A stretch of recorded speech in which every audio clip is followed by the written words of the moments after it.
Trump's big, beautiful bill. Finally read it, let's talk about it.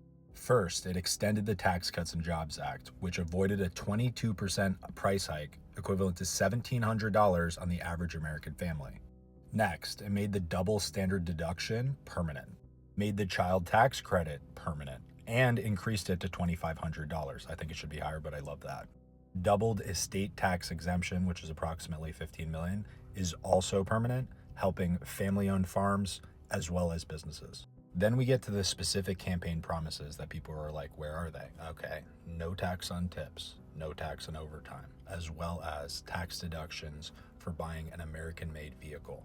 There's also a new deduction for seniors receiving Social Security, which could be up to $450 each per year.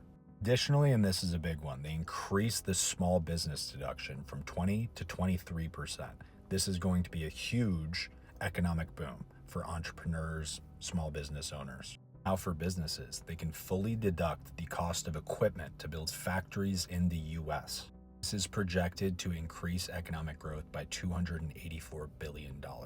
Research and development done in the US can be fully deducted in year one versus a 5-year amortization period.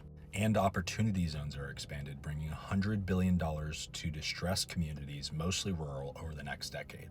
You can also give your kids $1,000 tax-free before they're 18 to go into the stock market that can be withdrawn tax-free for education, starting a business, or buying your first home.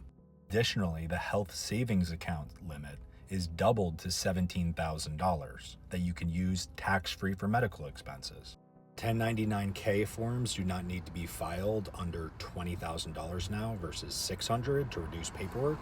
And now scholarships are considered write-offs under charitable giving. The impact of this is 5.2% to GDP over 4 years, 3.5% long-term. Council of Economic Advisors, and I love this part, expects the average American family to have $13,000 more in take-home pay, as well as $11,600 in increased wages for the average worker. CBO says that it's going to add $3.8 trillion of debt due to decreased revenue, but as we saw last time, revenue tax receipts went up.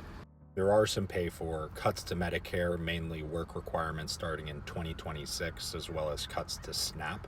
$500 billion of Biden-era green energy tax cuts are taken away.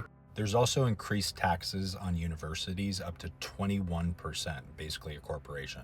And then, of course, there are the hundreds of billions of dollars from tariffs. Depends on how much you think are going to stay on, but safely, hundreds of billions of dollars. So wait and see, right? Biden left us with a $1.8 trillion deficit. If we get growth kicked off and rolling over the next 3-4 years, and the debt, at least the deficit, we can cut it down close to $1 trillion, that would be outstanding. I'm pleasantly surprised that Trump even added new good ideas, but kept all of his campaign promises. There was also increased nuance here, more than I expected. The no tax on tips is only for people making under $150,000. Most waiters, right? And now going out is going to be cheaper because more people are going to be wanting to be serving food. That brings labor costs down, but they still take home more because the majority of what they make is tips. This is really exciting. I think people really drastically underestimate when you can write off R&D as well as building a factory in year one, how much money that's going to bring in investment into this country. If we get above 3% real GDP growth while shrinking the deficit even a little bit, that would be like exceptional, like actually exceptional. Super happy about this. Let me know what you think.